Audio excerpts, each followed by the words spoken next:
Bibihira ko lang maluto ang pata ng baboy, kaya ginawa kong adobong pata with bok choy. Ang simple lang at napakasarap. Tara, lutuin natin. Una, painit lang tayo ng kawali at lalagyan lang natin ng konting mantika. Pansir lang natin yung pata na magkabilang side hanggang sa magkaroon siya ng browning. At lalagyan natin ng brown sugar.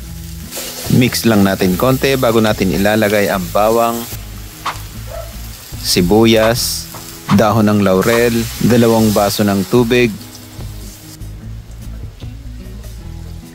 pamintang durog or pamintang buo, soy sauce, vinegar, chicken or broth cube, oyster sauce ni Mama Sita.